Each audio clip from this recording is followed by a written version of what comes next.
So welcome everybody. I think we are getting started there. There are a couple of more folks joining around. So today we will continue from where we started last time. But yeah, I don't assume that you had attended last time for the introduction. So I'm going to give you a brief introduction to big data and then get started so that those folks who have missed out last time could actually catch up. Uh, So those who have actually attended this earlier, it might be a little repeat for them. But I think, yeah, in case you want to hang around, that's still fine. Others uh, can join later also, that's fine. But we'll get started today. The agenda of it is to finish the day one syllabus. And today, being the day one, we will look at big data. We'll look at Hadoop. We'll look at the fundamentals behind big data and the overall technology landscape, and then see the relevance of it from the industry perspective, and then summarize all of those what we learn. So today's session is going to be only 2 hours, I think so. It might get to 2.5 or depending upon how we go ahead. Uh, Subsequent sessions we are going to make it 3 hours. Since it is the initial sessions, it will take a little time to digest the concepts. So we'll go a little slower at the beginning, and the moment we finish 1 or 2 sessions, I think we'll be on full speed. So welcome again for all of those who are attending this for the first time. So here is what today's agenda we are going to do. We'll look at what is big data.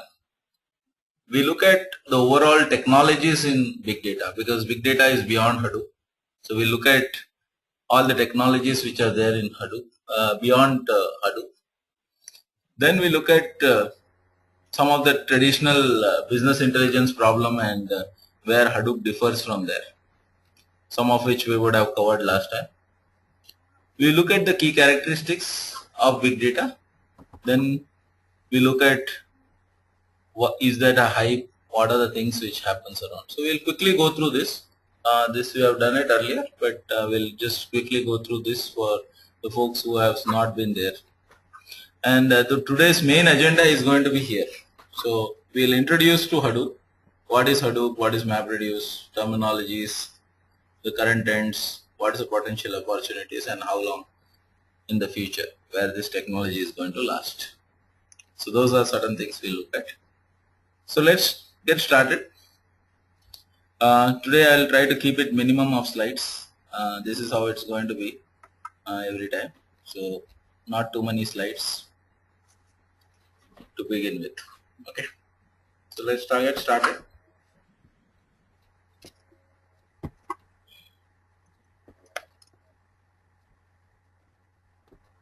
So we look at introduction to big data, and that's our first topic of the day, looking at what is big data.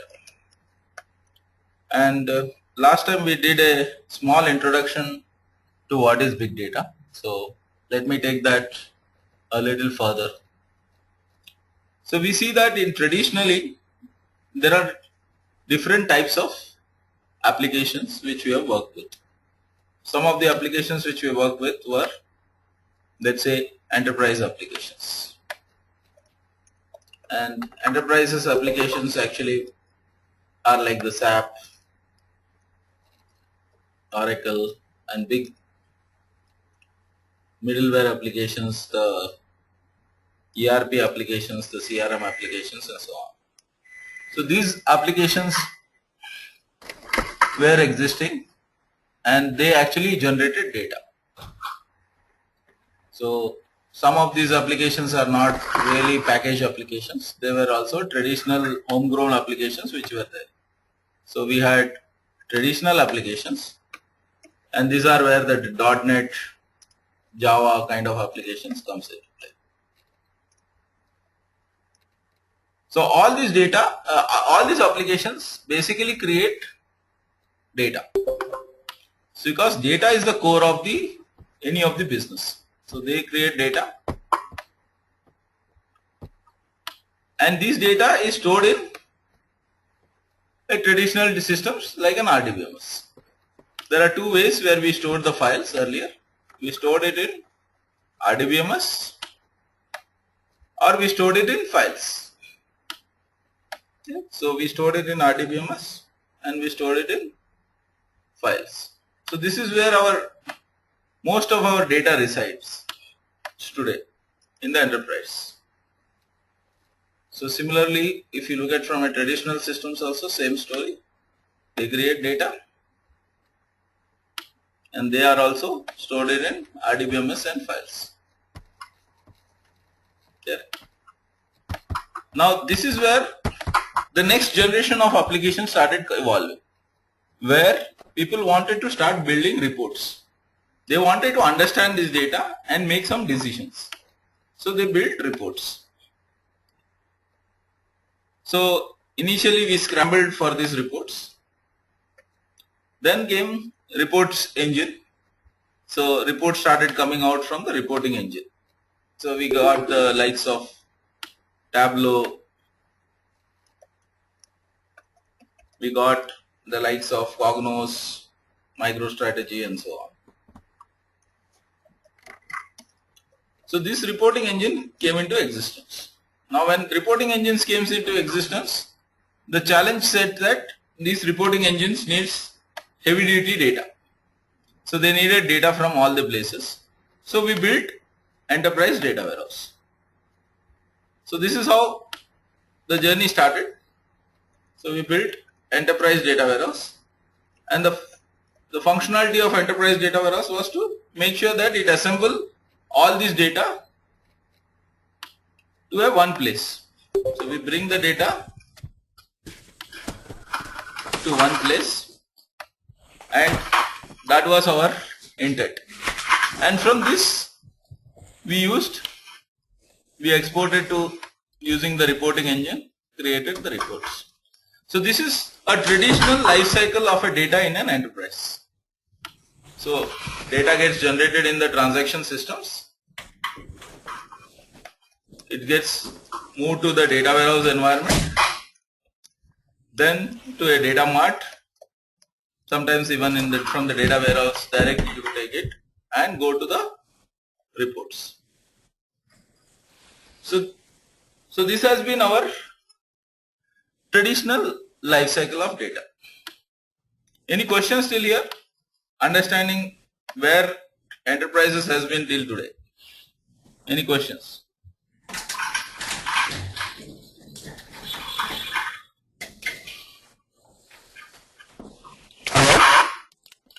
Yeah, Ankit. Yeah. I had a question. What's the difference between data warehouse and data mart? Okay, so there is a small difference and sometimes there is a big difference. So data warehouse is a consolidation of all the data. Okay, so when we say data warehouse, it is basically a consolidated data store for the entire enterprise. Now what a data mart is, a small subsection of that from a business perspective. For example, let's say you take a large enterprise like Microsoft. So let's say Microsoft built a data warehouse for Microsoft entire company. So they will move all their data to data warehouse. But let's say there is a Windows product manager and he wants to analyze all the desktop applications. So he will create a data mart which only caters to a subsection of a data, but subsection of the data from different sources, all relating to desktop application. So you'll create a subsection. So that is what is called as a data mart. So there would be multiple data marts coming out of a data warehouse. I hope that makes it clear. What is a data mart? Sure. Thank you so much. Sure. Okay. So folks, those are not coming from the data warehousing background. This might be a little terminology aspect. So I'm just trying to go through that terminologies and then we'll be all set so that next time we don't need to worry about all these terminologies. Okay. So now we have reached to understand what has been happening traditionally in an enterprise. Now let's go and understand what these reports are actually catering. When you look at these reports tries to understand what happened in your business. It tries to help you where it happened, and it also helps you understand when it happened. This is pretty much what traditional reports are supposed to cater to. They'll take the data from the databases, brings it down to the reports and reporting engine. For example, let's take an insurance company, and an insurance company is creating some BI reports today. So what they get the reports? They try to see how many new customers got in to me. So how many new customers came in? So this is one part of it. How many premium did I underwrite this time? How much is the new premium? How much did I pay for commissions? Then you will say, okay, which agents brought the most? Which geography brought it the most? And so on. And then say which time of the year that is my policies are selling more, and so on. So these are kind of reports which you try to get it and use these reports to make certain informed business decisions today. But the business has always been asking, why did my sales increase? Why did my sales increase 20%? Or why did my number of customers grow up 10%? And why did a certain geography the sales went down? So these kind of why question is not being answered. Why it is not answered? Because the data which we have been collecting is all the facts, all the things which actually happened. This doesn't answer why. Now, if you want to answer why certain things happen, you need to do something different. So let's say we want to understand why my sales increased 20%. So what is the easiest ways to find out that my sales increased 20%? First, you will go to the BI report and figure out which particular channel actually gave me an increase. For example, let's say after looking at that channel, you found that my online channels are increasing or my mobile channels are increasing. Let's say mobile channel increased by 10%. For that, now we need to understand why this mobile channel increased 10%. The immediate answer is this any of these traditional systems able to answer? No. We need to understand, is there any additional data which is available to help me understand it? And there is data within the enterprise. For example, customers has been calling the call centers. So there is customer interactions which are happening. So customer interactions are happening in the form of service calls, inquiry calls, websites they have been logging in. So there is website logs. There has been email conversation with our sales reps. There is campaign launched by our marketing team, and so on. So there are many other data which exist within the enterprise which nobody has been looking at because they are typically unstructured data. They are lying in some text files. They are lying in some log files. They are lying in some emails. They are dumped in some corner because it's too difficult to understand anything out of it. There is customer surveys. There is online social data which is existing. All that data exists, but nobody has been looking into this data. And this data is known as the dark data. Gartner has coined this word, dark data. So the idea is that this dark data is a data which exist in the enterprise but has never been analyzed or used. Now, how do you analyze or use this data? Because these are text files, these are emails, and this data can grow any day. And if you want to bring this into RDBMS, it is not going to work out because RDBMS cannot handle this data. So this is not working out. Even if you bring it, you can put it in a block file. So basically what you do is you can keep only this file as files. Now when you keep this as files, when you want to process it, it becomes large compute power has to be there because you need large compute power to process it. Second part of the problem is you need sophisticated tools to process it. You need to structure it properly. So these are certain things which are supposed to happen, and traditional systems are not able to do this. And this is where big data comes into play, where you need to be able to process this unstructured data and understand some insights from that data. The insights which you are going to get is, why did my sales increase? This is an example, but the answer to why lies into some of this dark data within the enterprise, and how can this dark data be brought to life is what one aspect of big data is trying to do. So big data is trying to address the dark data problem. Any questions till here?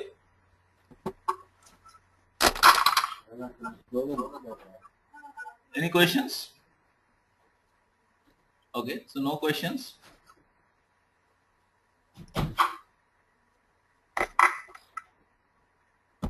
Okay, so let's move on. So this is one aspect of big data which we are talking about. That is from a business angle, why business is really looking at big data. Because there is a lot of dark data within the enterprise which will help me understand why certain things happened in my business. Now when you understand why certain things happened, the immediate question is,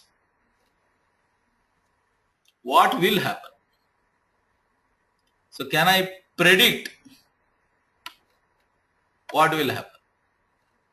So once you master the art of understanding why certain things happen, you will start and saying, can you predict what will happen? And this is where the analytics comes into play, where we are saying that we want to run large scale algorithms on top of this data and try to find patterns and trends on this data and try to predict based on the historical data what is going to happen in the future. And this is the area of big data analytics. Now analytics has been there all the time. It is not to say that people have not been doing analytics, but if you do today, traditional analytics are still on this structured data. So they are not able to get the real power of prediction. They can get some part of it. But when you start bringing this dark data to light, and now we are able to precisely predict why certain things are happening, this analytics now becomes very, very powerful and more accurate. So that is where big data analytics is becoming more and more powerful these days. So it is not that big data analytics can be done without getting all this. Yes, big data analytics, if you want to do it, you need to ensure that you bring the dark data to light, and then you are able to do this analytics. So this is the reason why today enterprises are looking towards big data. Any questions? So this is one aspect which we are looking at. What is big data Why big data? And this is purely from a business perspective. Now there is technology perspective, and which we covered last time in detail. The technology perspective is to say that when traditional systems are not able to handle the data, for example, this RDBMS is not able to handle this unstructured data. There might be some data which is coming very fast, which is high velocity data, or the volume of these traditional systems is itself increasing. RDBMS is not able to handle the data, and in that time you need an alternate technology. You need an alternate technology here, and this technology is known as big data, and this is the technology view of big data. So technology view is focusing here, is focusing on handling the volume, velocity, variety part of the problem, while the business perspective is focusing here at the analytics aspect of the big data. So there are two areas which you need to always remember when you enter into a big data project. Whether your project is focusing here or your project is focusing here. Now, when we started doing big data, majority of the projects have started focusing here, understanding the technology challenges and replacing it. But today, in 2014, the focus has been shifted towards here. Till 2000, late 2012, 2013, this was the focus. But now the focus is here. But the industry which has not adopted big data earlier are still focusing here. So the journey starts like this. Whenever anybody wants to focus on big data, they start with the technology perspective, and then it gradually moves to the business perspective of big data. Any questions?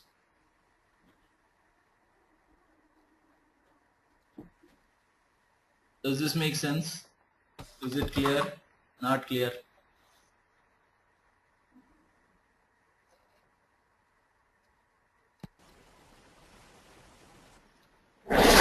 Yes, it's clear. Sure. Okay, so this whole thing which you need to remember from this is only two parts. Remember, whenever we talk about big data, it's about discovering this dark data and making it to life. The second thing which you need to always remember is it's all about traditional systems not able to handle the data, and we are looking at alternate technologies. The third part is where business wants to find new insights onto the data, and they are trying to look at this. So these three things, if you remember, you are good with at least the fundamentals of big data. So let me save this off. We go into the next layer. Now while I did all this high level introduction, let me go and look at it more from a technology perspective, a little bit detail into technology. And this is where we start with introducing what is Hadoop. So my goal now is to introduce what is Hadoop, and I will gradually come there. Okay, so just be patient. We'll start with the fundamentals and we'll reach to Hadoop.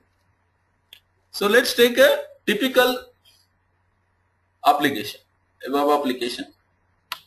So a web application starts with a front end.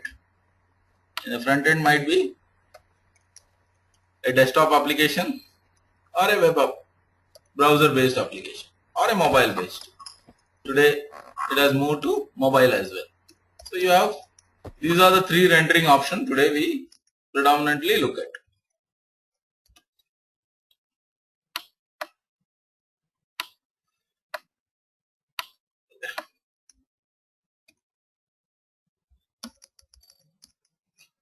So these are the three options which we look at. Now any application front end will actually connect to the application tier where the servers are sitting. So I'm leaving one layer out. I'm just going directly to the application layer. So this is the application layer, and the application layer is having all the business logic. Now the business logic computation is done on the data. Where is the data going to come from? Data is going to come from the DB engine. So you have the DB engine.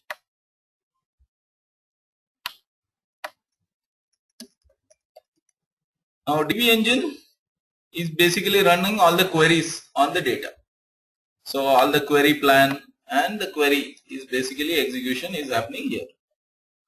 But where the data is stored? Data is not stored here. Data is stored in a file system. So you have a SAN or a NAS. So SAN, NAS, on which the data array is. So it's basically a storage array where the data is lying. So what is really happening is all RDBMS data is stored here. So today, let's say it's in 100 GBs of data.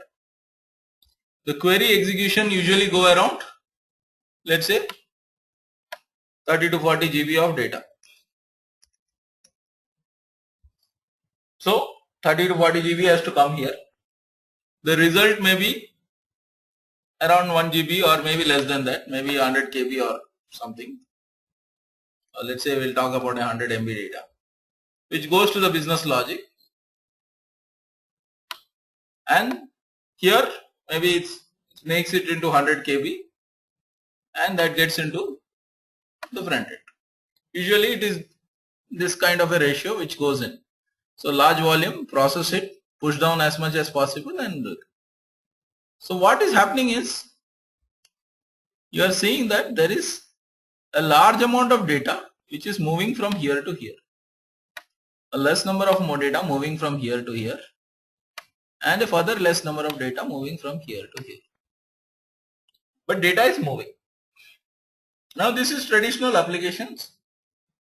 They continue to exist and they will continue to exist further as well. What if you want to build an application which wants to query? So this is purely a query application because this is trying to understand the sales. So this is a large query application.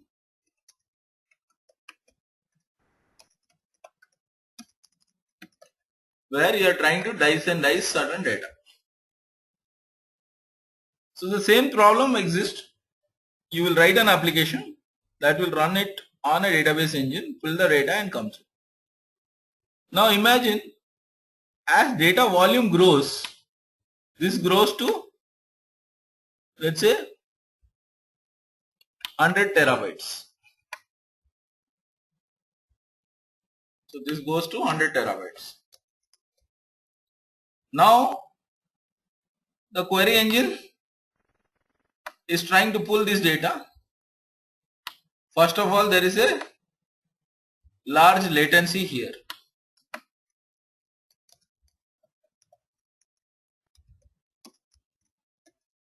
When I say large latency, it means the data has to be transferred. Because now we are talking about 30 to 40 GB data which has to come here. Now when 30 to 40 GB data has to be processed by the DB engine, the DB engine cries. And that is where we invented what is known as massively parallel database, MPP database. And these databases has been successful for quite some time.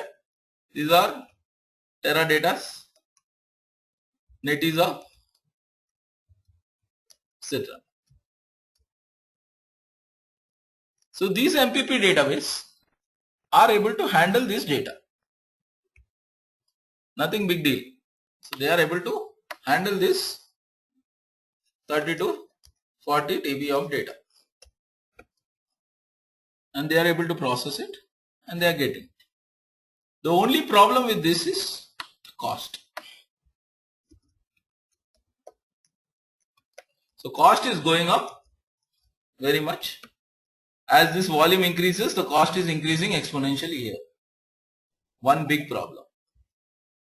Second problem is these databases has a rigid schema. In the sense, they follow relational schema. So, when they have relational schema, there is a problem, because when we are trying to bring unstructured data, this volume is growing because we are trying to bring unstructured data also. Now when you bring unstructured data, these traditional MPD databases are not able to handle that, because they are not catered for storing or handling anything other than relational data, because they are still focusing on relational schema. So there are two problems here. Cost, obviously, because they are trying to sell proprietary things there, and they are also trying to stick to the relational schema, which is not very suited for unstructured data. So we have two problems right now. Cost is going up. We need schema flexibility. Right? The third part of the problem is we are moving data. We need data local processing. We don't need to move. Data movement we need to reduce, which is causing latency. So these are the three problems. Now in MPP database, some part of latency is addressed, because in an MPP database, the data is stored locally on each of the nodes. They don't, and they pretty much have a highly optimized network as well. So there are two things which happens in an MPP database. One is optimized network, and second, they store locally on nodes. What this MPP database does is a parallel query engine which they run. So they can only support SQL. So SQL is the only query language they support. So you can only query using SQL. So from SQL, you can query into these appliances. They will run a distributed parallel query on the data and give you results. Problem is they have cost and rigid schema. Any questions still here? So this is where we are still today. Before the advent of Hadoop, this is where we are. Before Hadoop. So this throw some light on nodes? Nodes or Yeah. which one? Nodes, yeah. Okay, what is a node? Okay, sorry. Okay, it's good to ask those questions so that it is clear. So what is a node? A node is a physical compute element. So when I say physical compute element, it's a machine. Okay, it's a computer. So a node is nothing but equivalent to a computer, which is having a CPU. It has a CPU, memory, disk, and a network. Okay. So when you say nodes, it is basically there will be multiple of these connected together to form a network. So that we call each of them as a node. Okay. So node is nothing but a individual server. It could be a virtual VM also, or it could be a physical server. Either way it's fine. But node is equal to a computer for now. Okay. Sure. So when we look at a MPP architecture itself, so what MPP architecture tries to do is they creates what is known as a head node. One single machine which is called the head machine. All the query request, everything goes to this machine. So the user query is going to the head machine. Okay. So when you fire a SQL on an MPDB database, it goes like this. The SQL goes to the head machine. From the head machine, the query is distributed to all the nodes. So query goes like this. And then there will be a coordinator which coordinates, fetches the results, come back with the results. So it does data local processing. It is scalable. It is elastic.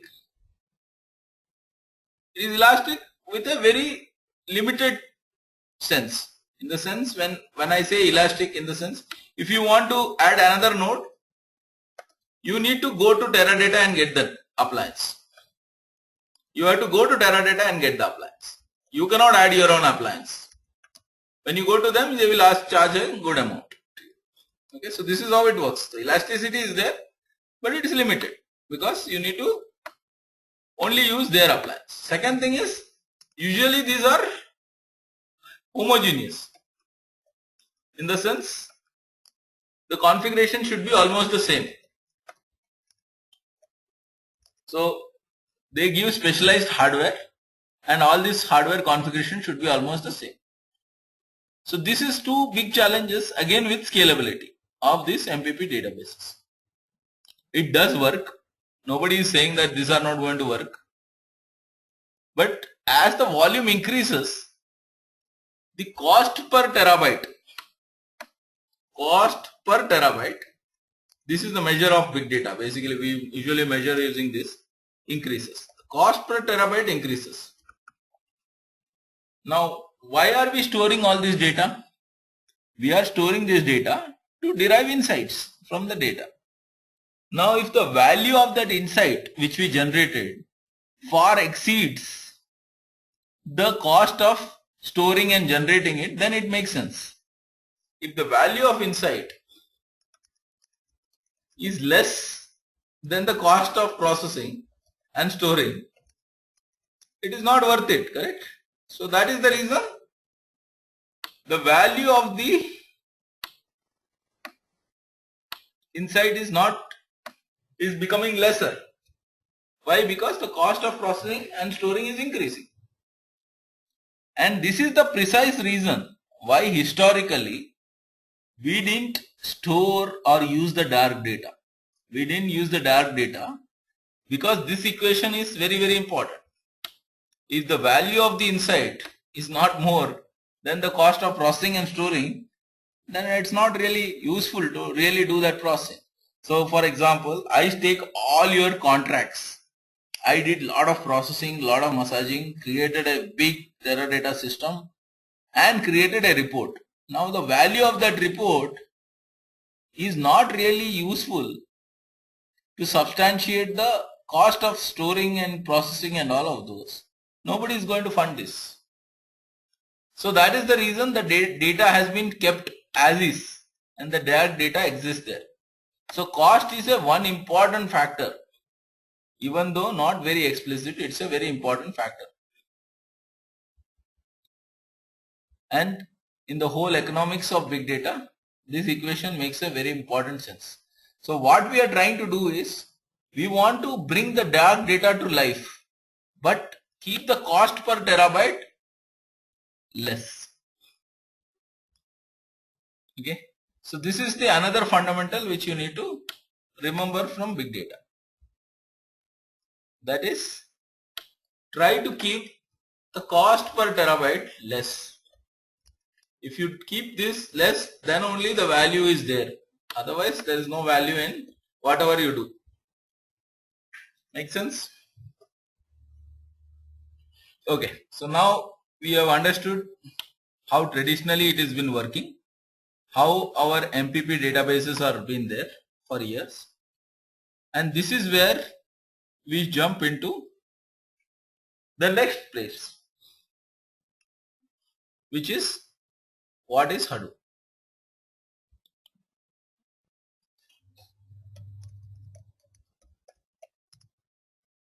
So let's look at what is Hadoop.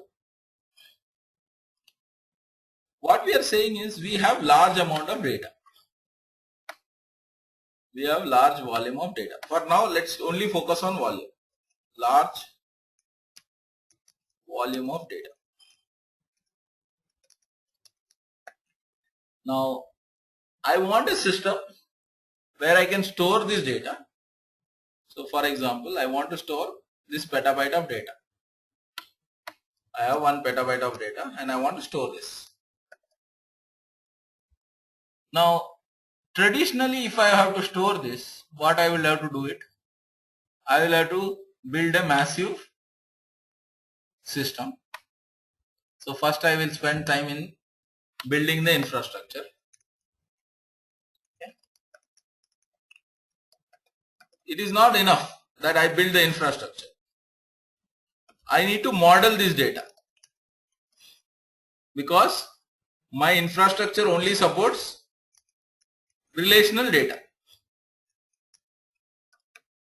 Now what happens if this data was having unstructured data or any other structure which doesn't fit into relational schema easily? Then what you do? You need a transformation layer here. Again, the easiest transformation layer was an ETL, like Informatica. You have data stage and so on. Pentaho, Talent, all these are ETL tools. So what you would do? Now you start a ETL project. You start a data modeling project. So you start 3 things. You first build infrastructure.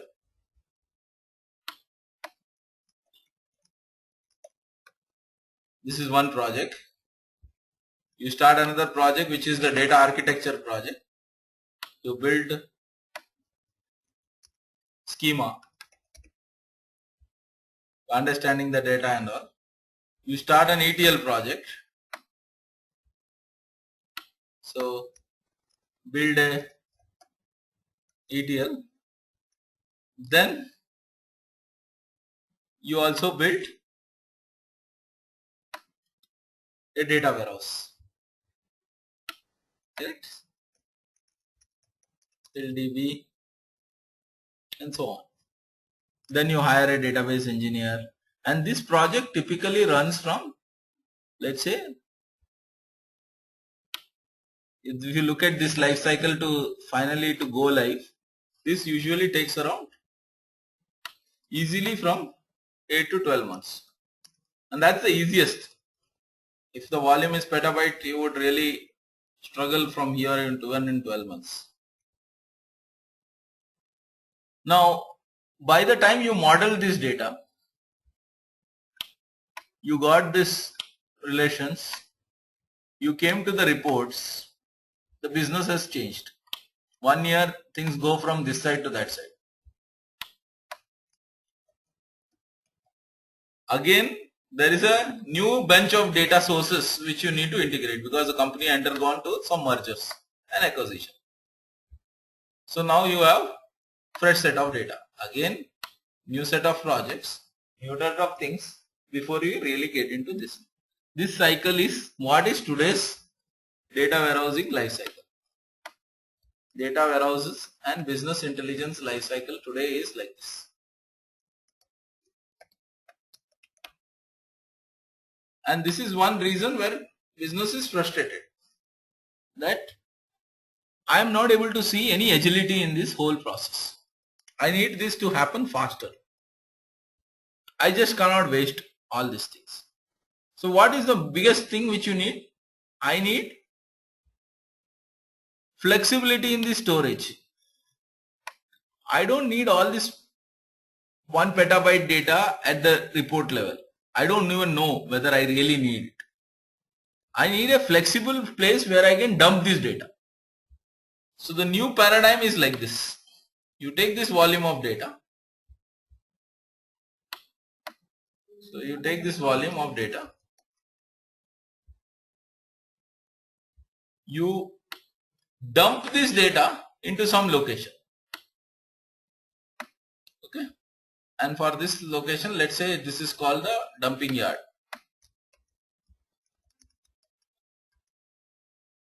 What you do on this is you can run some few enrichment on top of this data, and that too on demand. Let's say if today you want to take few fields from one place, So you want to understand a particular weblog data. Let's say some IP address is a field in the weblog data. You want to use it and figure out which IP address are mostly coming to my sites, which geography is coming to my site. I want to analyze. So I will just do one small enrichment on that data. So this is called the enrichment. So I will enrich small part of the data, which is what I need. And then I quickly create a report out of this data.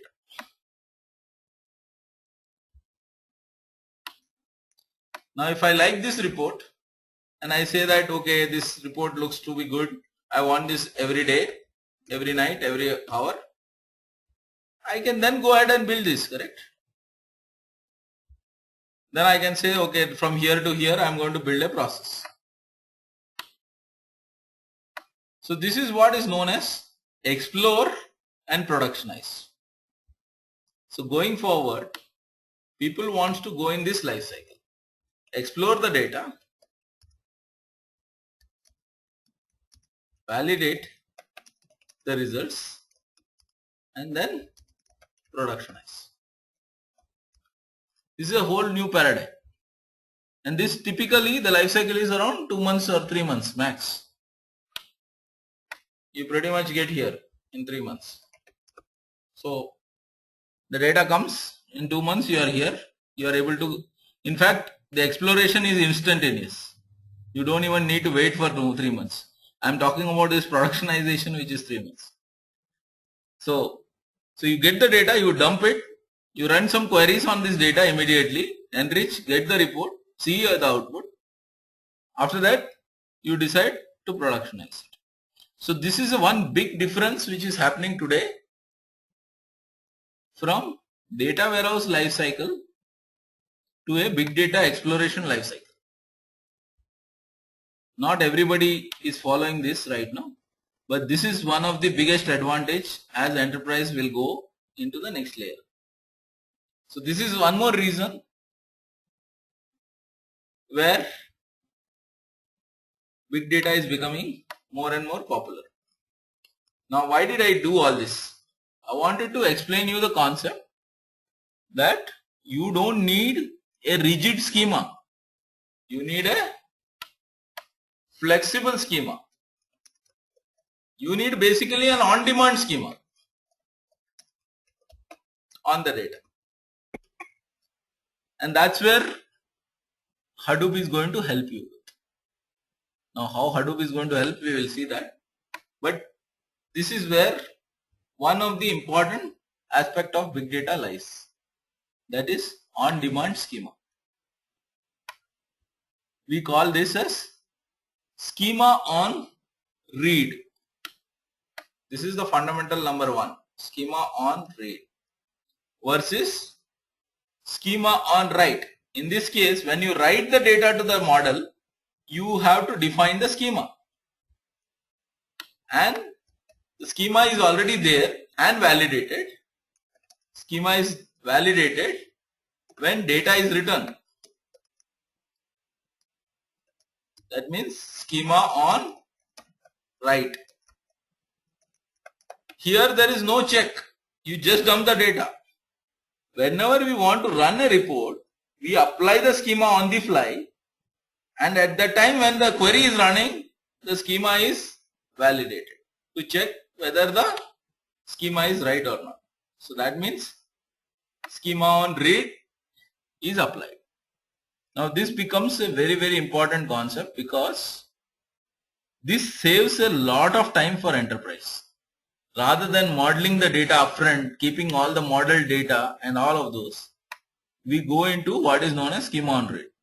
You dump the data and you can apply the schema on the fly and query and get the result. Is the concept of schema on read clear? I have just explained this concept of schema on read. As I introduced to the point of what is Hadoop. I am getting to Hadoop, but before getting to Hadoop, I have just introduced one important aspect which is known as schema on read. Any questions on schema on read. Sorry? Yeah, Kavita, I think it's echoing for you. Where is it?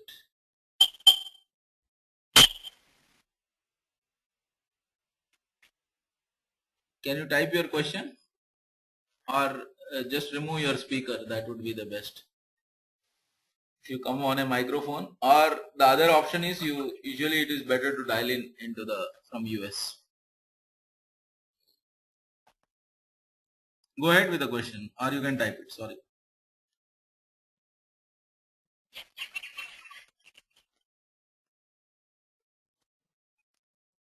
Yeah, while she writes the question and types it, anybody else has a question? So I have not really got to Hadoop yet. I'm just trying to build a base so that you understand the fundamentals on what I'm getting to. So there are two fundamentals now we have covered. One is data local processing, which we saw in the previous area. We should not move the data across the network. We should try to process the data as close to the data as possible. Second thing which we saw is what is schema on write. Okay, and Kavita has a question now. What is schema on read? How do you create a schema on demand? Okay, so Yeah. Is this better? yeah, this is better. Okay. So what my question is, second set of figures just in the dumping out. I think I can hear my own voice. Oh yeah, but I am not hearing, so I think it's fine from my side. So it's Okay. Dumping yard, where you're saying we can create a schema on read or and so when we don't know the structure, totally unstructured data, right? How do we go about it? Like how do we by that? Like how exactly on there? okay, so let me explain how this schema on read will work. Okay, and in the next two classes, once I get to Hive, you will see this in action. But today, let me just give you an example and see whether that really helps out. So this is schema on read. Here is how it works. For example, let's say you have a textual file, a large text file. In this, let's say there are fields like employee ID, let's say pipe is the delimiter, age, gender, salary, and let's say department. So this is the file. Now this file doesn't need to be pipe delimited or anything. I am taking a simple example here so that you all understand. So this is a text file. Okay, a text file which is a delimited file with pipe as the field delimiter. Now when I dump this file into the dumping yard, I don't really tell it anything that it has these fields, this has these pipes and nothing. I just consider this as a text file, and this file is, the file name is employee.txt. So this file directly goes into my dumping yard. Okay, so just dump this file into my dumping yard. So in this case, the dumping yard could be a Hadoop environment. Now why do I need a Hadoop? I can store this into your local file system. Yes, correct. But for example, if this file is a terabyte file, 1 TB file, your hard disk might not be able to process all this. So for that is where you put it into a dumping yard like this.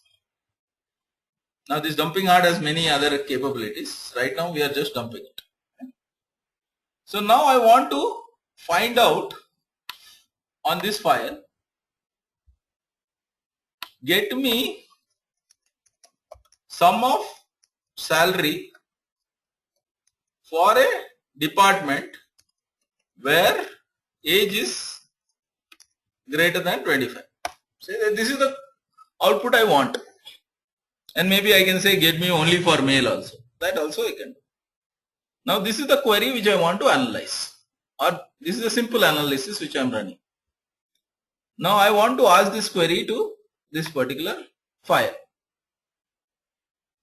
Now before I ask to this file, I can apply a schema on demand here. I can say to some system. In this case, there is a system here. And to this system, I will say, hey buddy, this file is going to have this kind of a structure. Okay. So to this system, I will tell you on demand that this file has 5 fields and the fields are delimited by 5. So I will tell it like this. And then I will say, now you know this, all these fields and stuff like that, get me this result. What will happen is, the system here will dynamically parse this file. Okay. So it will do dynamic parsing of this file. It will create this file into fields, run my logic on top of it. So execution logic,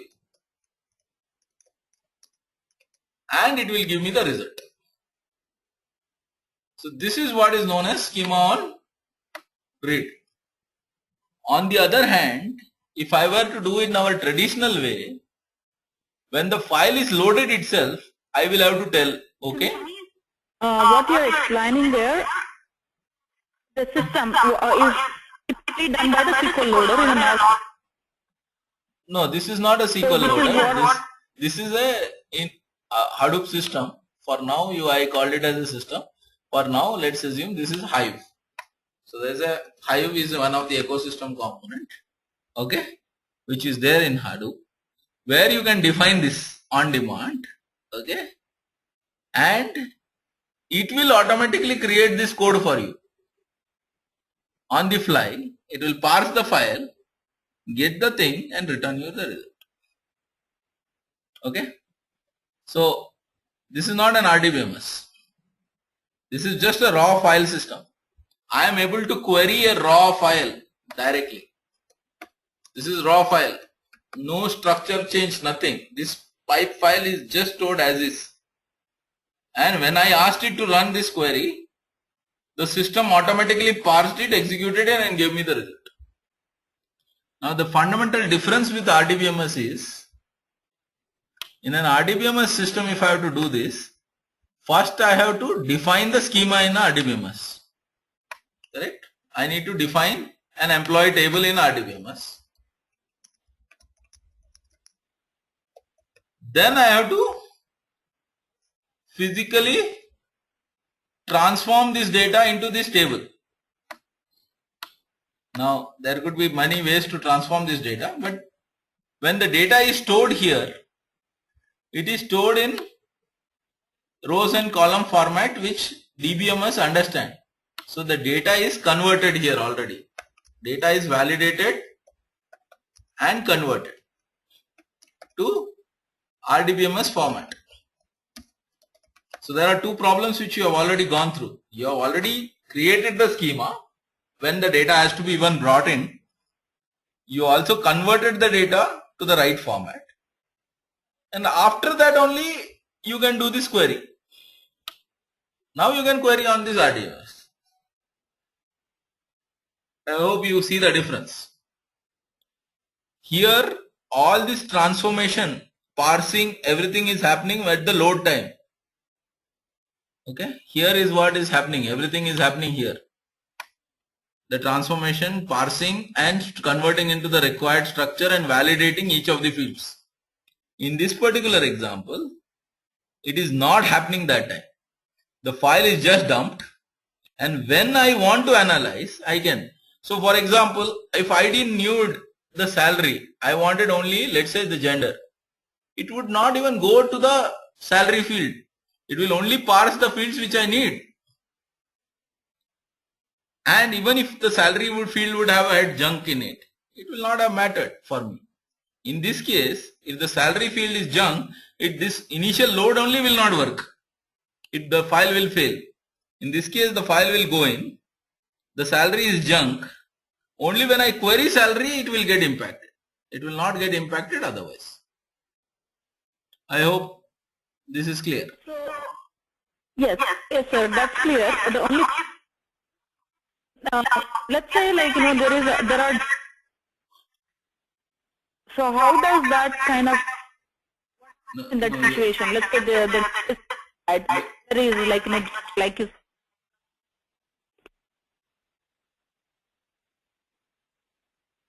Your sound is only coming half, so there is some problem somewhere. I think you should dial into the. Yeah, That is the the best. first is I can hear my own voice. It's kind of like really bothering me. Yeah. What I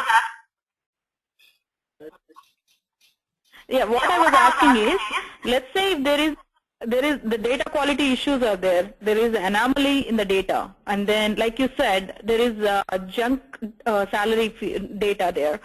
How do what happens in that case? Like, would the query fail to process, or like, when you query the Hadoop, or like, the data dump, what happens to that particular situation? Yeah, so now when you have the junks in that particular column, yes, when you query that for that junk column, it will fail. Okay, so that is going to be, obviously it will fail for that column. Okay, but then you will know that, yeah, it is junk. Now you can transform the data, you can maybe give a default value to it, and so on. So when you're in a query only, you will handle it. So it's a new paradigm of how you handle the data. Okay. Okay. Yeah, and I got your problem of echoing. I think I am also on speaker, so that is the reason. I will try to see. I'm trying to get. Yeah, thank you. Yeah. So usually I put my headphone. Today I have not put my headphones. Anyway, so we'll continue, and the next question when you ask, I will try to adjust. Okay. So till now we have only addressed 2 or 3 questions. We are trying to get into schema on read, okay, versus schema on write. We understood data local processing, which we have not got fully. So let me do data local processing one more time, a little bit more detail. But schema on read, I think, is very, very clear from these 2 examples. And thanks for asking that question. The more questions you ask, the more detail I get in. So it makes helpful for everybody else. Okay. So please keep asking the question, that will help you. I'm not worried about the time. So it's more about to get the things done is what we need to do. So schema on read. Had she not asked that question, we would not have got into this detail at least. Okay. So good. So we'll go to the next part of the problem. Okay. And this is, I'm building for Hadoop again. This time I'm going to focus on data local processing.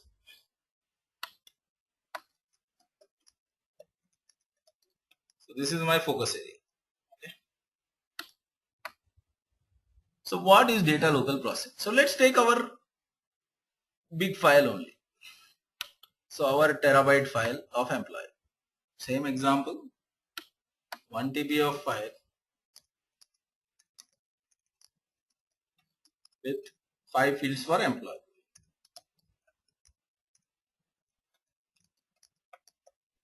Now I want to run the same query on this file. Sum of salary, and this query is going to be there for you for quite some time, even with MapReduce also. So remember this query. It is select sum of salary where age greater than 25, group by department. This is the query which we want to run on this file. So what I do, I want to store this in a system. Do you think a normal system will be able to store this 1 terabyte of file? It's difficult. So let's take a typical computer. Okay, so let's say one computer, or I call it as a node for now. This node has, let's say, 16 CPU, or I could say 8 CPU, 8 into 2, 8 CPU, 2 cores. Okay, so that is makes it around 16 cores. So I hope everybody understand the principle of CPU and cores in a processor. You need to be clear with these terminologies now, because you are entering the world of scalability. So you will keep hearing the sizing in cores, CPUs, and so on. So CPU is the processing unit. It can have multiple cores. Usually it's around dual core, quad core. So quad core is 4, dual core is 2 cores. So when you multiply these two, you will get the total cores. These are basically the processing units. And let's say you have a 64 GB RAM and you have some hard disk. So let's say 250 into 250 GB into 2 drive. I'm just keeping it less. Usually it will be in the range of 500 into 2 or 500 into 4, or it could be into 2 TB, 1 TB into 4. So in that range. I just kept it less because I don't want this 1 TB to fit into that. I kept it on purpose so that this 1 TB will not fit in. So you need 2 machines now, correct? So if this file cannot be loaded into this, you need 1 more machine. So let's say we take 2 machines and we put this whole thing into it. Again, this will be the 16 core machine, 16 cores, 64 GB and 500 GB of hard disk. Okay. So now you have a 2 system which will, now this 1 TB will fit into this. So how will you fit this data into 1 TB? First you have to break this file, correct? So you'll break it into half, let's say. You break this into half, one part of the file you will put it here, one part of the file you will put it here. Now when you want to run a query onto it, it becomes difficult, correct? How will it know which is the first part of the file, which is the second part of the file? So you really need somebody to manage this whole thing. So you need somebody like a metadata management system, which will be a separate machine. For example, let's say for now, let's say take it as an 8 core, 64 GB, and let's say 250 GB disk machine. So what it will do is it will keep a lookup. It will say file 1 is broken into part 1 and part 2, and part 1 is stored in node 1, part 2 is now stored in node 2. If it makes a metadata like this and keep it here, now anybody who wants to access this file can only go here. So the query, if he wants to access this file, it can go here and it will say, okay, node 1 is the first one, go get from the node 1, go to node 2 and get it. So this guy can understand and reconstruct the file on the fly. Now reconstruction is done, but that doesn't solve the problem. The problem is we need to scan the entire file and get the sum of salary, which means you need to run a distributed processing on both this machine. So you need to write some logic which will go after this distributed processing. But I don't want to write any distributed processing. I want to just give this processing to somebody. Let's say I give it to somebody, and this somebody can be, let's say, a compute engine. Now this compute engine will manage the distribution of the processor. Similarly, this unit is managing the distribution of data. I hope some part of it is clear. I know it is not very clear. So let me make another attempt at this diagram in a little bit different form. Okay, we'll come back to this diagram in a minute. I think I didn't start the right way. That's the reason it didn't end in properly. So compute engine, I'll just leave it here. I'll come back. Let's take a plain simple example. We have 3 machines. So forget that previous one. I'll come back to that because I didn't introduce this before I went there. So I have 3 machines. I have 16 core, 64 GB, let's say 500 GB, 500 GB of disk and 64 GB of memory. And the same thing exists here also. Let's say I have only 8 core here, 32 GB of memory and 250 GB of disk. Here I have, let's say, another 8 core, 32 GB and 250 GB hard disk. Now when you have a file which is larger than this one machine, you want a system which will give me a virtual view of, like,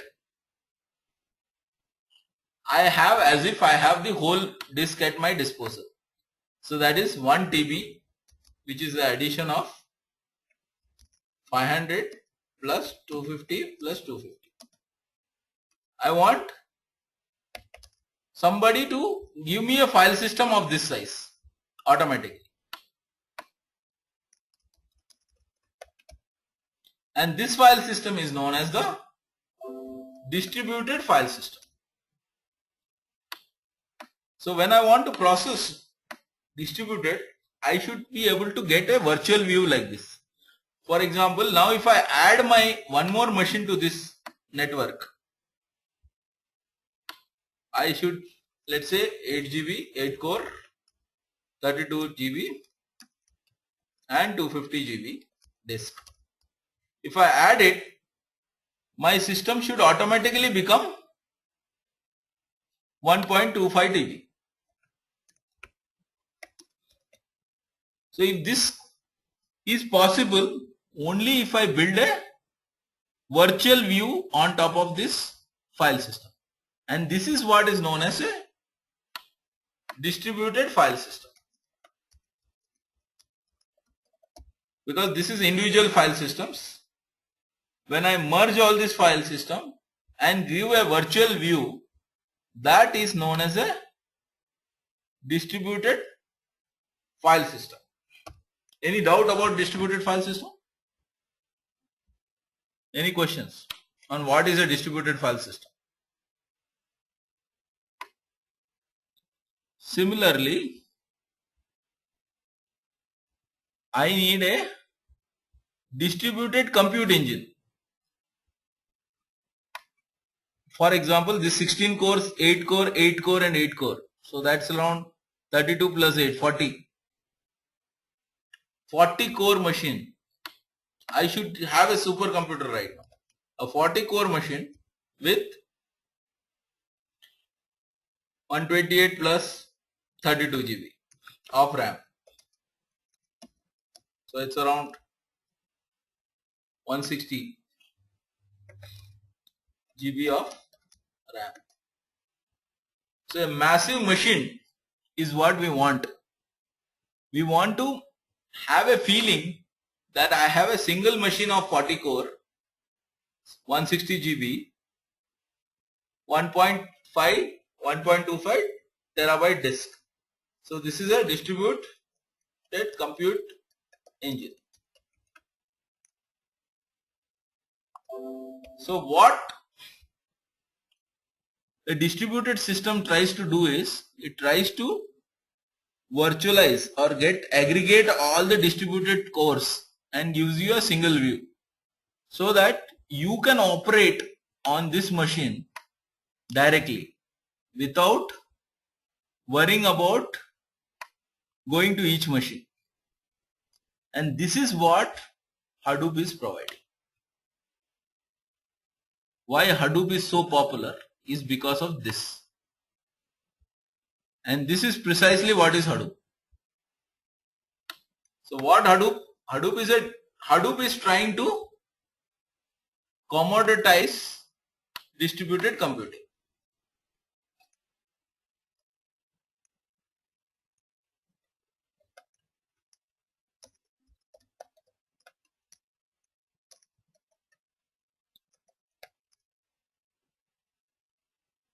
Okay, so it's basically making it, I think there's a spelling mistake there, but fine. So it's trying to make it distributed computing so simple. For example, you can keep on adding machines to this, and this machine becomes more and more powerful. And that is what is Hadoop.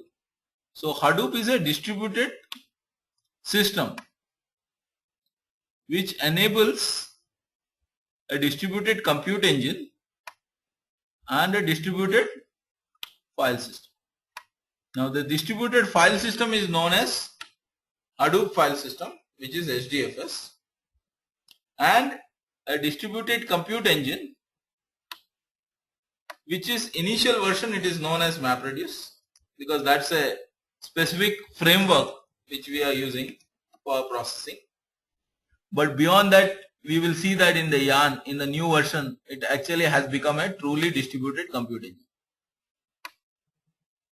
Okay, so when you are looking at what is Hadoop, this is what is Hadoop. What Hadoop does is, it tries to aggregate all these machines together and tries to give you a virtual view of a distributed file system, which is known as HDFS. Also, it tries to aggregate all the compute power of those machines and gives you a distributed compute framework. So with this, any data problem now can be solved, because let's say I have 1 TB of file. Even though my individual hard disk is only 500 GB, I don't need to worry, because for me, I am having a visibility to 1.25 of disk. So I am going to just call this Hadoop distributed file system and say, buddy, store my 1 TB of file. Now this file system will manage how to split, store and all of this. Similarly, when I want to process on this 1 TB file, I don't need to split this logic and split into all these places. I just give it to a single machine, which is the distributed machine, and it will try to split and process the data. So this is what is all about Hadoop. So again, I have tried to introduce Hadoop as a distributed computing framework. Any questions on this? Any questions? Is this clear? Is it not clear?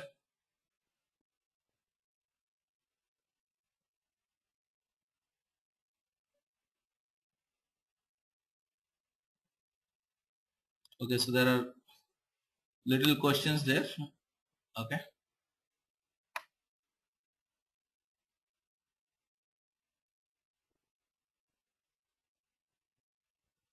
Okay, so I will answer Soma, your questions I will answer. Give me some time. Ankit, you have a question. I was not seeing those questions yet. So I have 2 questions which is left. I will answer those. But before that, I just want to make sure, what is Hadoop trying to do? It's trying to make it so you see that it's trying to build a distributed file system, a distributed compute engine on top of a set of nodes. it gives you a capability of elasticity. When I say elasticity, it is you keep on adding nodes, the power of this particular machine becomes bigger and bigger. So this is one big advantage. Second thing is it's fault tolerant. If one of the machine fails, it doesn't really mind. The system will still continue. How will it continue? Because it stores the duplicates the data and all. It will take care of it. If the processing is happening on that machine fails, it will distribute the processing somewhere else. All that is there, and we are going to see all that in more and more detail.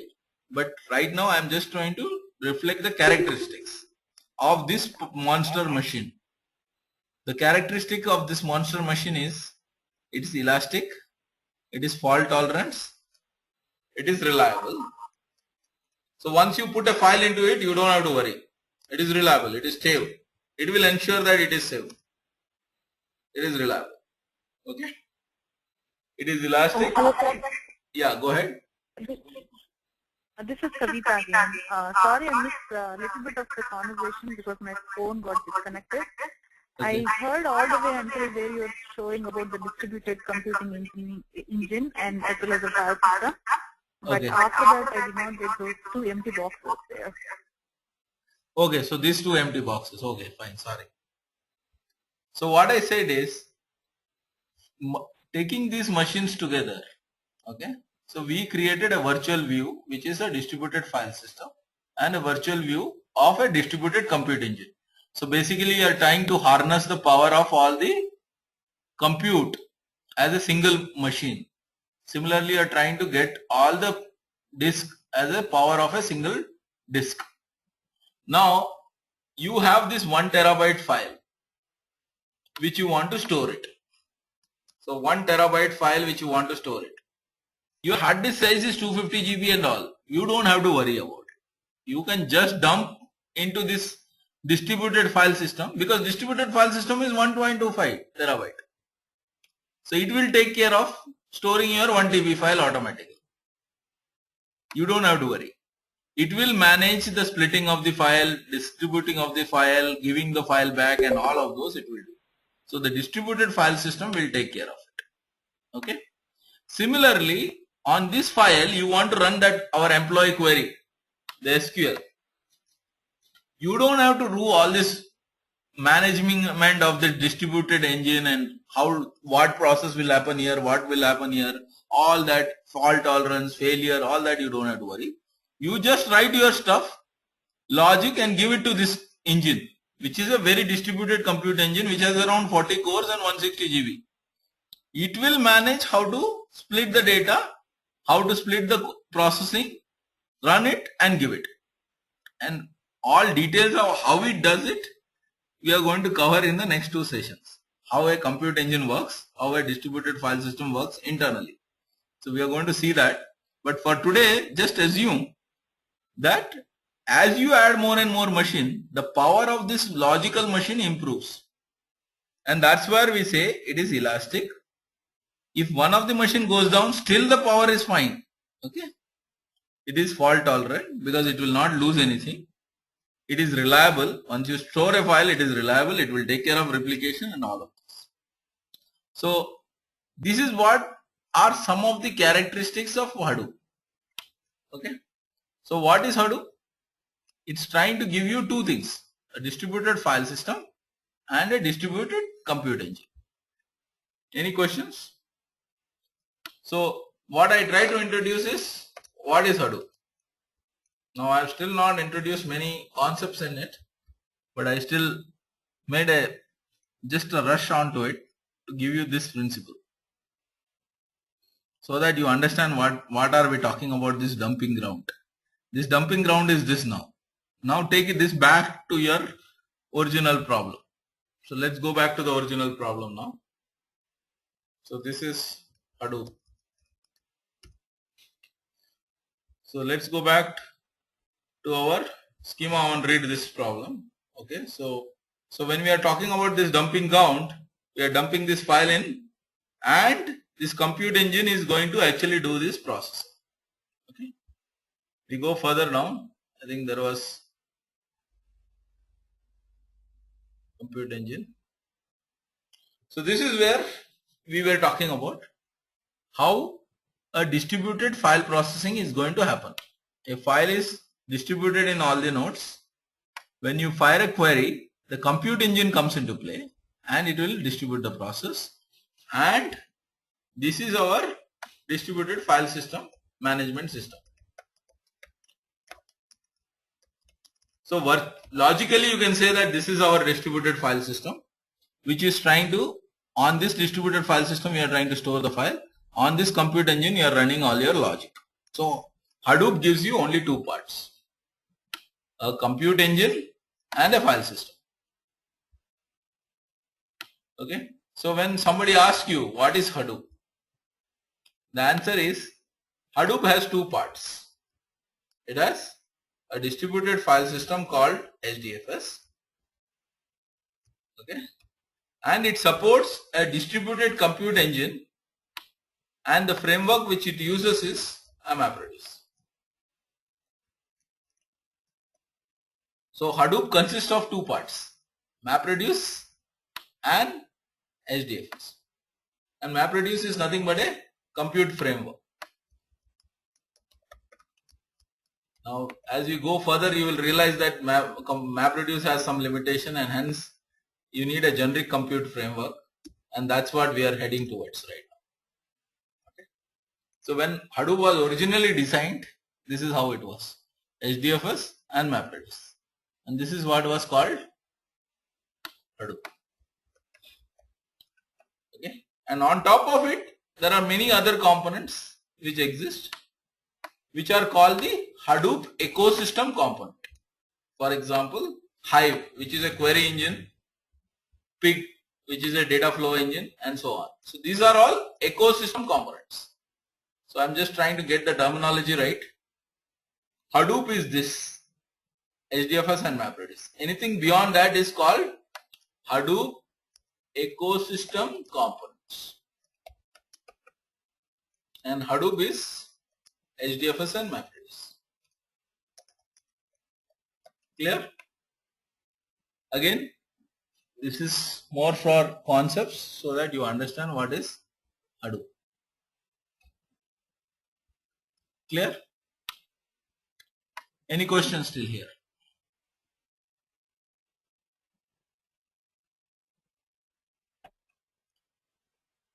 So that there are many people.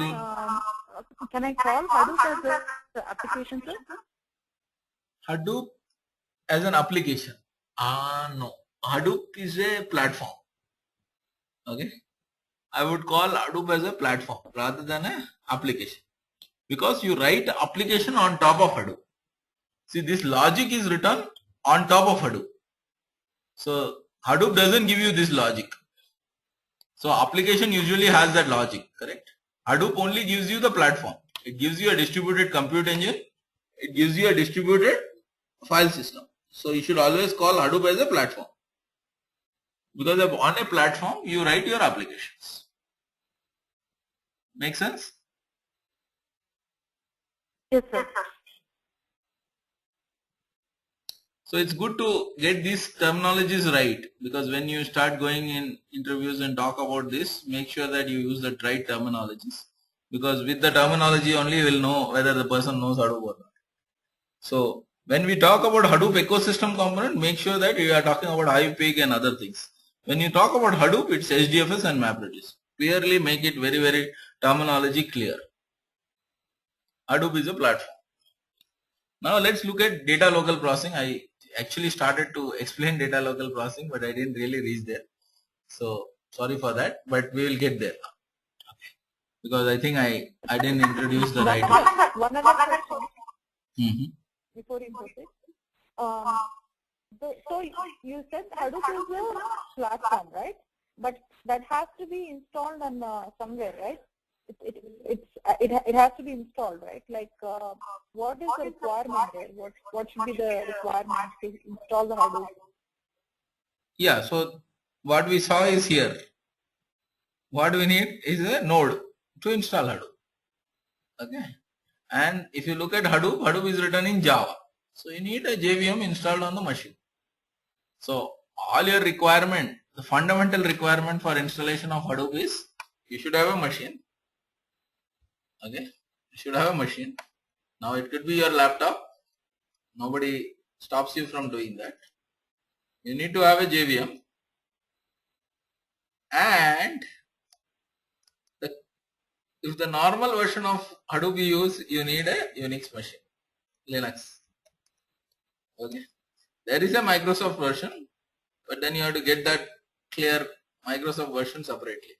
The reason being is, ideally when you say Java, it should be able to run it everywhere, which is fine. But there is some native components which are compiled for Unix, and similarly that has to be recompiled for Microsoft. So that is the reason this is the requirement. You need an OS which is Linux. You need a JVM, and obviously if you have a Linux and a JVM, then you will be already on a machine. So this is your requirement. Now again, if you say give me some more specific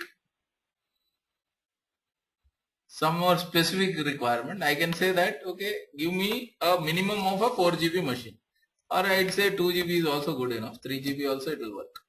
A 3 GB 2 core machine is good enough to show you Hadoop, but it's not how you will do it in production. 4 GB 2 core is better to have it for your development and for your practice purpose. You can have this machine, you are good. Okay, so anybody who has a 8 GB laptop and all, you are have it. So you can have Hadoop in your laptop.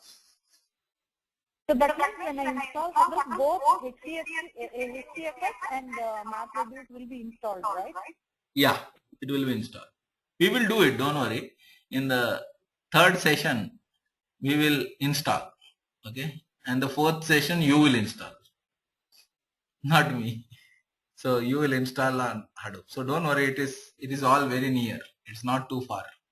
Maybe the next week you are installing Hadoop yourself. Okay. So, but is there a difference between installing on a Microsoft versus Linux? Little bit is there.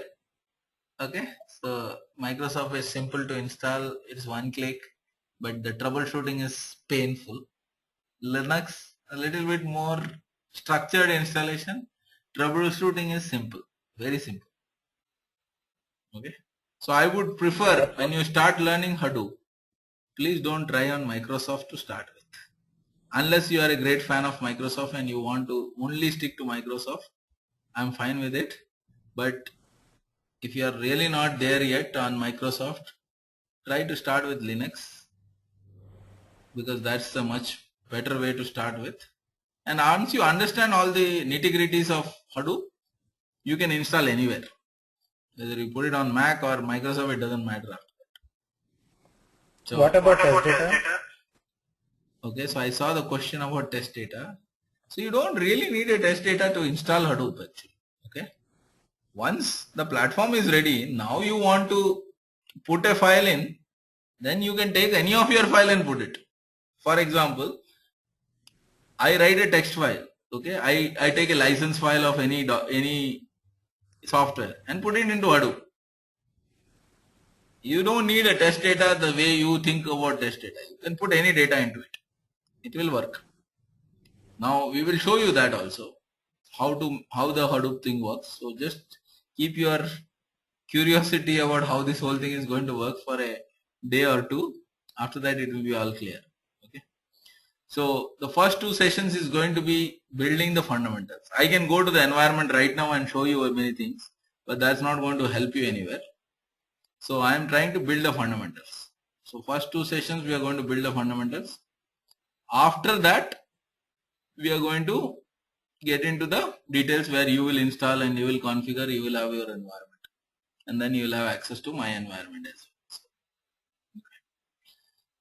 Before we go there, there are 2 questions which are on the screen and I want to answer those. So Ankit had a question.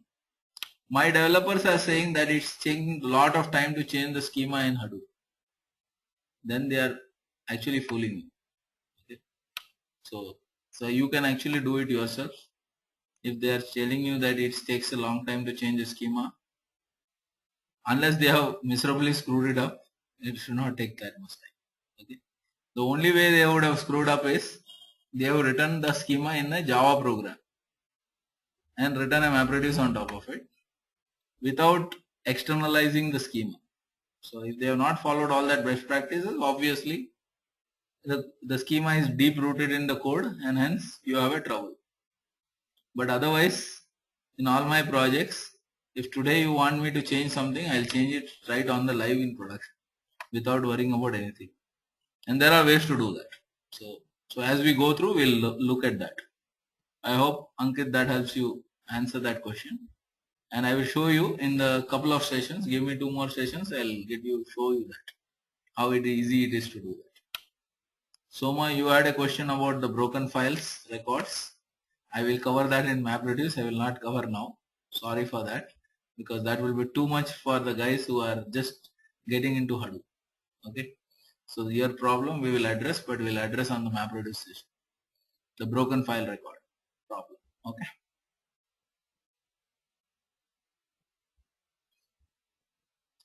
Okay, so there is a question, how much of Java is really required for a developer job?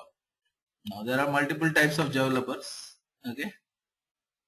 So there are multiple types of developer. If you are trying to run everything in MapReduce, then you need everything to be written in Java or Python or some language. Okay. So it is not like Java is mandatory. You can write in any language. If you write in Java, it is more efficient. So people prefer to write in Java. But in majority of the projects which I worked on, and the trend which I see in the industry, I've pretty much worked on so many projects. It's not 1 or 2 projects which I'm working on. So don't think that it is just small projects which I work on. I worked on a lot of different variety of projects, different stuff. And in that projects, if you see it, Java is, let's say, maybe 5% of it. I've not really seen all my programs in Java. And the projects which I did fully in Java, that project has been literally screwed. Okay. So don't worry about Java. There are a lot of ways to do it with minimal Java, and that's the best way to do it. If your project has to have a longer longevity, it is usually projects which has very less of Java. It's only 1 or 2 algorithms which you write, or maybe 5-6 algorithms, but the rest you use the Hadoop ecosystem components like Hive and Pig and do it. Because if you totally rely everything to be written on Java, because some architects in your company actually force you to do that, you are inviting trouble. Okay. So, because go back to the principle, it's all about faster insights. Anything you write in Java will take a longer time to get written there. A query can be written in 5 minutes. So it's much better to go after queries. Now, Sushma had a question. From a Hadoop QA perspective, what is the amount of knowledge required in Hadoop? Yeah, so from a QA perspective, you need to know a great deal of Hadoop, because whatever we cover from an admin perspective is something which you definitely need. You don't need advanced developer aspect of it, but at least the admin part of whatever we are going to cover, you will need it, because in the admin part I will teach you everything on the ecosystem. So you will need at least till there. And if you do developer, yeah, you can be good enough, but admin is something you absolutely need to have, because you will know all the components, how to work, what it does, how to really understand the basics of each of the components. So that will be there, and you will know how to install, configure your Hadoop, how to create your test data and run it. So I hope that answers your question, Sushma. But it needs to be, yeah, all the tools needs to be known. Hive, Pig, Oozie, all tools in the ecosystem you should know as a QA. If you don't know it, it will not work. So you need to know all the tools, and that's the thing which we will cover. Okay. You cannot just say that I know only HDFS and I know query, I will be able to do QA. No, you will not be an effective QA at all, because you don't know where the problem is and how the problem is going to come. So your test cases are not catering to any of this. So I hope I answered Kumar's question on Java developer. Okay. So there are multiple types of developer. So one is a pure Java developer, and that people will expect that he is a Java expert. But there are other developers which are used for Hadoop, and they are pretty much ETL guys. Anybody who knows ETLs, or those guys are able to do Hadoop projects. Okay. I hope that answers all the questions which I have on the screen right now, and I'm going to move forward to few more things before I stop for the day.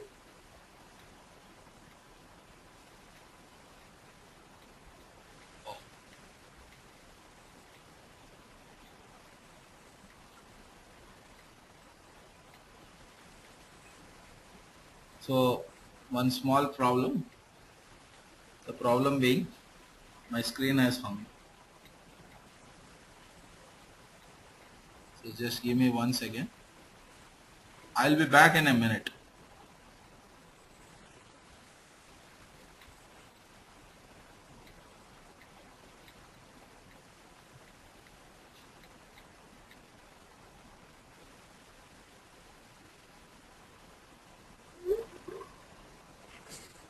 I'll be back in a minute. Just give me 1 second.